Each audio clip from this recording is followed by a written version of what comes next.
दोस्तों नमस्कार, doctor on door YouTube channel में आप सबका स्वागत है। आज हम बात करेंगे बहुत ही रुचिकर टॉपिक जिसका आप लोगों को जानकारी होनी चाहिए। तो उस टॉपिक का नाम है कि पोस्टमार्टम की जो प्रोसेस होती है वो क्या होती है और कैसे पोस्टमार्टम किया जाता है। तो दोस्तों मैं गंगापुर सिटी जिला अस्पताल में 2.5 साल से मैं काम कर रहा हूँ।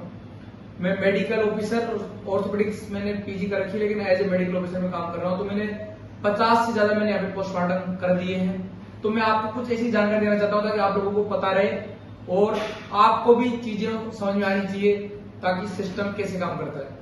तो हम बात करते हैं जैसे कोई भी बॉडी, जैसे कोई भी किसी भी तरह से किसी की मृत्यु हो जाती है या डेथ हो जाती है या मर्डर हो जाता है, किसी भी तरह कोई भी मृत्यु का कारण होता है उसका, तो उसको पता लगाने के लिए पोस्टमार्टम किया जाता है। तो पोस्टमार्टम की शुरुआत कैसे होती है? जैसे मान लो हॉस्पिटल में कोई बॉडी आती है, डेड बॉडी आती है, तो डेड बॉडी आने के बाद सबसे पहले तो उसको मोर्चरी में शिफ्ट किया जाता है। हॉस्पिटल में एक रूम होता है पोस्टमार्टम रूम, जिसको मोर्चरी कहते हैं। और उसके बाद में सबसे पहले तो पुलिस को इन्फॉर्मेशन दी जाती है उसकी कि भाई एक बॉडी यहाँ पे आई है, उसके बॉडी का जो भी पुलिस एक इन्फॉर्मेशन लेती है तो उसको हम पुलिस इंक्वेस्ट बोलते हैं। और उसके बाद में जब पुलिस को बॉडी मिलती है तो पुलिस उसके बारे में जानकारी जुटाती है। और पुलिस हमारे हॉस्पिटल में, जो हॉस्पिटल का जैसे गंगापुर सिटी की बात करते हो, यहाँ पर पीएमओ बैठता है, तो जो अधिकारी होता है, जो इंचार्ज होता है हॉस्पिटल को, तो उसको पुलिस एक तहरीर भेजती है, एक रिक्वेस्ट करती है कि भाई इस बॉडी का पोस्टमार्टम करके और हमको इसकी मृत्यु का कारण अवगत कराएं। तो उस पर फिर पीएमओ, जो हमारे जो प्रिंसिपल मेडिकल ऑफिसर होता है, जो भी इंचार्ज होता है, उस पर वो दो तरह से उसको करते हैं। जैसे कि मान लो अगर सिंपल डेथ है, नेचुरल डेथ है, कई बार तो उसका पोस्टमार्टम करना होता है, एक डॉक्टर कर देता है। लेकिन जैसे कोई मर्डर का केस है या कोई ऐसा केस है जिसपे मतलब कंट्रोवर्सी है, तो उसके लिए एक मेडिकल बोर्ड का गठन होता है। तो मेडिकल जो बोर्ड होता है उसमें 3 डॉक्टर्स होते हैं। एक डॉक्टर तो होता है मेडिकल जूरिस्ट, जो इस चीज के बारे में उन्होंने डिग्री की होती है फॉरेंसिक मेडिसिन से, और 2 डॉक्टर उसमें सर्जन भी हो सकते हैं और दूसरे भी हो सकते हैं। और यदि कोई फीमेल है, यदि कोई अगर महिला है तो उसमें एक महिला डॉक्टर का होना जरूरी होता है। तो उसमें महिला को लिया जाता है। जैसे मान लो उसमें कोई रेप का कोई कारण है या कोई भी महिला का कोई इश्यू है उसमें, तो उसमें महिला डॉक्टर को होना जरूरी हो जाता है।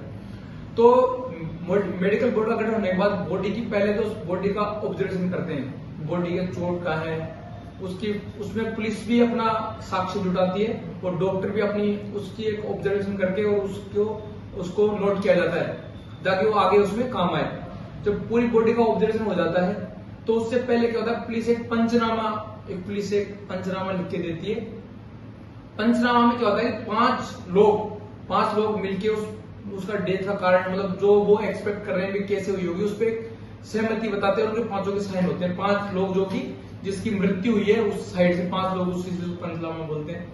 और पुलिस भी अपना कारण बताती है, पुलिस क्या मानती है उस डेथ का, कैसे डेथ हुई है, वो उसमें लिखती है पुलिस उसमें। तो वो पंचनामा होने के बाद जब पंचनामा साइन हो जाता है और जब उसके परिजन तैयार हो जाते हैं कि हम इसका पोस्टमार्टम करने के तैयार है, तो ही डॉक्टर उसका फिर पोस्टमार्टम कर पाता है।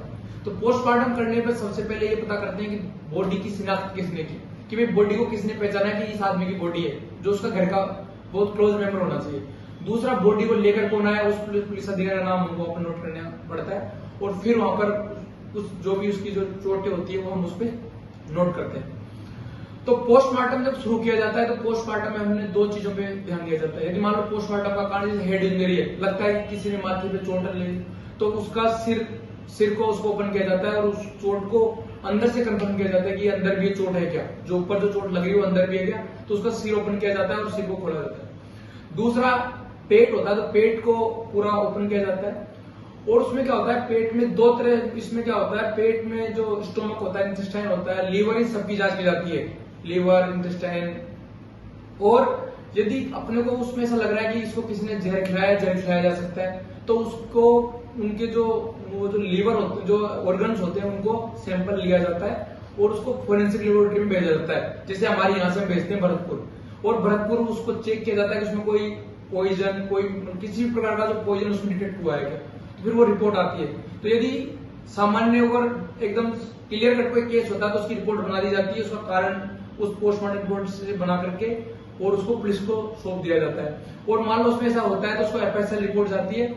एफएसएल रिपोर्ट आने के बाद फिर उसके ऊपर जो उसका कारण है, मृत्यु का कारण उसको बताया जाता है।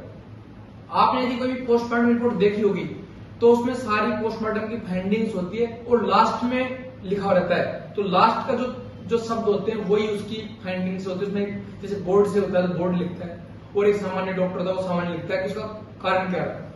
नॉर्मल यदि आप देखोगे, जैसे किसी का सवाल रहता है कि नॉर्मली क्या कारण रहते हैं, तो नॉर्मली जो कारण होते हैं, यदि मान लो अगर ऐसे तो जो कार्डियक अरेस्ट के जो कारण है बहुत ज्यादा सामान्य आते हैं, फिर बाकी डिपेंड करता है किस प्रकार है।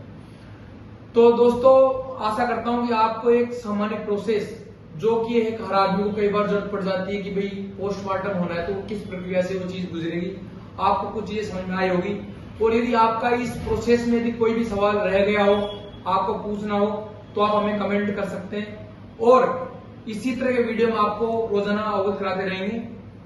आपसे निवेदन है कि हमारा जो डॉक्टर ऑन डोर का यूट्यूब चैनल है इसको शेयर करें, सब्सक्राइब करें, और कोई भी आपका सुझाव हो, कोई भी सवाल हो तो कमेंट करें। जब हमको समय मिलेगा हम आपको जवाब देने की पूरी कोशिश करेंगे। धन्यवाद।